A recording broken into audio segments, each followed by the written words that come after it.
भगवान के 1000 नाम।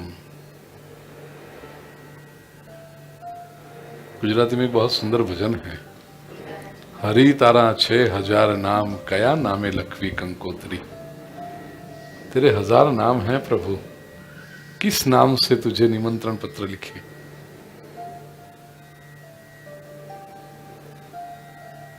प्रभु की स्तुति का एक श्लोक भी बड़ा सुंदर है। नमोस्त्वनंताय सहस्रमूर्तये, सहस्रपादाक्षिशिरोरुबाहवे, सहस्रनाम्ने पुरुषाय शाश्वते, सहस्रकोटियुगधारिणे नमः। नमोस्त्वनंताय सहस्रमूर्तये, अनंत हैं प्रभु, सहस्रमूर्तये, कितने अलग अलग अलग अलग आकार में प्रभु के दर्शन होते हैं। सहस्रपादाक्षि शिरोरुबाहवे, वही पुरुष सूक्त आ गया। ओम सहस्रा शीर्षा पुरुषः सहस्राक्ष सहस्रपाद। सहस्र नाम ने 1000 नाम है। शाश्वते पुरुष, शाश्वते पुरुषाय, और सहस्र कोटि युगधारिणे नमः। हजारों करोड़ों वर्ष तक समय को जो धारण करके रहते हैं, युगों को, हजारों कोटि युगों को जिन्होंने धारण किया है, ऐसे परम पुरुष को नमस्कार हो।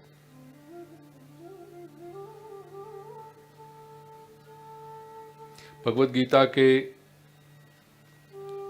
11वें अध्याय में भी भगवान के विश्वरूप का दर्शन करते हुए जो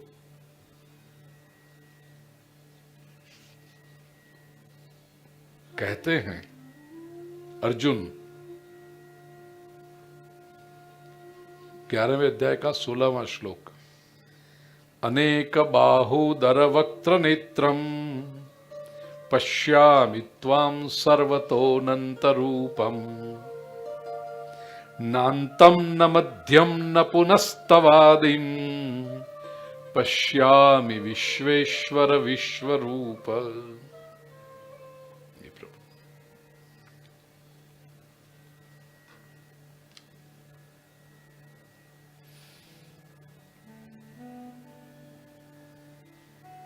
भगवान ने स्वयं कहा है, मेरी विभूतियों का तो कोई अंत ही नहीं है। नाम की बहुत महिमा है। कई संतों ने ऐसे दृष्टांत दिए कि पानी हो और उसमें नमक डालो तो धीरे धीरे धीरे धीरे वो नमक क्षार जो है, लवण, वो अपने आप पिघल जाता है, घुल जाता है अंदर पानी में।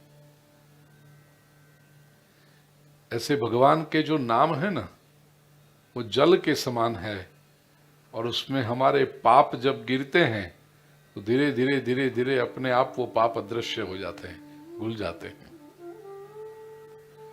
अब दृष्टांत वहीं तक रहेगा, दृष्टांत से सिद्धांत को एकदम पकड़ के मत रखना। दृष्टांत छोड़ देना, सिद्धांत पकड़ लेना। लवण जब पानी में घुल जाता है तो पानी क्षारयुक्त हो जाता है, पानी में उतने प्रदूषण जैसा आ जाता है। भगवान के नाम रूपी अमृत ऐसा है जिसमें सारे विश्व के लोगों के नाम पाप अंदर घुल जाए तो भी वो अमृत इतना का उतना मधुर ही रहता है, वो क्षारयुक्त नहीं होता।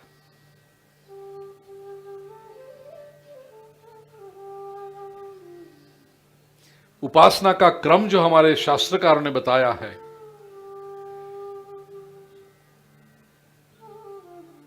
प्रथमा प्रतिमा पूजा, जपस्तोत्राणि मध्यमा, उत्तमा मानसी पूजा, सोहम पूजा तमोत्तमा। सोहम पूजोत्तमोत्तमा। प्रथमा प्रतिमा पूजा, मूर्ति की पूजा जो हम करते हैं वो प्रथम आरंभिक अभ्यास है। वो समझो कि वो एसएससी तक का अभ्यास है, मैट्रिक तक का। फिर जप स्तोत्राणि मध्यमा, जप और स्तोत्र जो है वो मध्यम पूजा। प्रतिमा पूजा से धीरे धीरे धीरे जप स्तोत्र की ओर जाना है। वो ग्रेजुएशन है। फिर उत्तमा मानसी पूजा, पोस्ट ग्रेजुएशन क्या है? मानसी पूजा। प्रतिमा की आवश्यकता न रहे, अर्थात आंख मारी मीचूं ત્યાં सीताराम देखूं। अब बाहरी प्रतिमा पे आप उतने आधारित नहीं है जितने भीतर जो इष्ट देव का ध्यान करते हुए प्रतिमा आप निर्माण कर लेते हैं। मानसी पूजा, बाहरी वस्तुओं की इतनी आवश्यकता नहीं है। चंदन मिला ठीक, न मिला कोई बात नहीं। पुष्प मिले ठीक, न मिले कोई बात नहीं। मन से ही चंदन, पुष्प, फल फूल जो भी आपको अर्पण करना हो, मानसी पूजा वो उत्तम मानी गई है।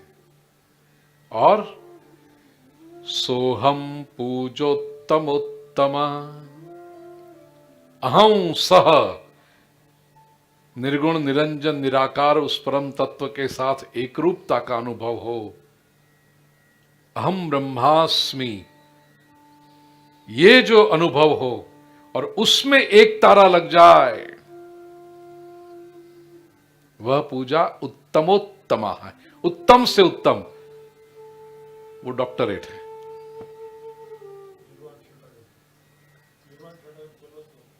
अहम निर्विकल्पम निराकार रूपम विभुर्व्याप्य सर्वत्र सर्वेन्द्रियाणां सदा मे समत्वं न न मुक्तिर्न मुक्तिर्न बन्धः चिदानंद रूप शिवोऽहं शिवोऽहम्। चिदानंद रूप शिवोऽहम्। अहम निर्विकल्पो निराकार, ये उत्तमोत्तमा पूजा। मैं निर्विकल्प हूं, मैं ही निराकार रूप हूं। अब देखिए, शरीर में बैठा हुआ ये साधक अनुभव करता है मैं निराकार रूप हूं। विभुर व्याप्य सर्वत्र सर्वेन्द्रियाणाम, ये शरीर में इंद्रियां नहीं है, मैं इंद्रियों में व्याप्त हूं। केनोपनिषद, केनेशितम प्रेषितम मनाः। इंद्रियां जो मुझे ज्ञान देती है वो उससे मैं आधारित नहीं हूं। इंद्रियों को ऊर्जा प्रदान करने वाली शक्ति मैं हूं, जिसके कारण इंद्रियां चलती हैं। मुझ में इंद्रियां नहीं है, मैं इंद्रियों में हूं। हम निर्विकल्पो। भास्कर भाई, आप मुझे डाइवर्ट कर रहे हो, वेदांत पे चला हो जाओगे तो मैं और एक चला जाऊंगा वहां पर। अहम निर्विकल्पो निराकार रूपो विभुर्व्याप्य सर्वत्र सर्वेन्द्रियाणाम अहम व्याप्य सदा में समत्वम। भगवत गीता के दूसरे अध्याय के 48वें श्लोक में जो कृष्ण कहते हैं समत्वम योग उच्यते, मेरा तो सदा है समत्व। जोरे जरा भेजाते हैं 48वां श्लोक है ना, समत्वम योग उच्यते, है ना।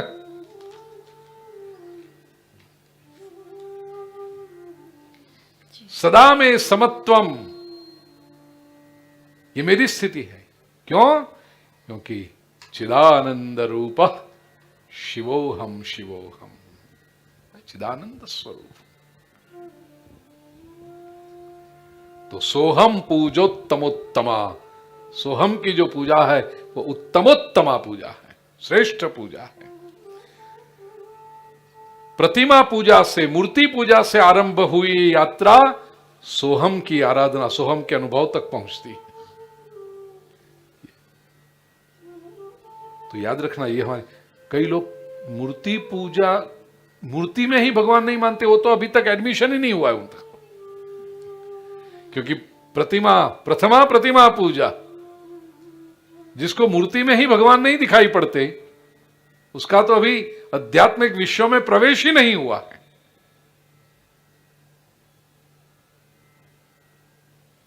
और केवल प्रतिमा में ही उलझे रह जाए तो मानो अभी 10वीं के पार ही नहीं गए। जीवन भर केवल प्रतिमा, केवल प्रतिमा, मूर्ति में ईश्वर का अभ्यास करके वही ईश्वर को आसपास अत्र तत्र सर्वत्र देखना और वही ईश्वर को स्वयं में अनुभव करना, यह पूरी यात्रा है। नाम जप से यह संभव होता है। नाम जप ये बीच में सेतु है सगुण साकार से निर्गुण निराकार के अनुभव तक जाने के लिए।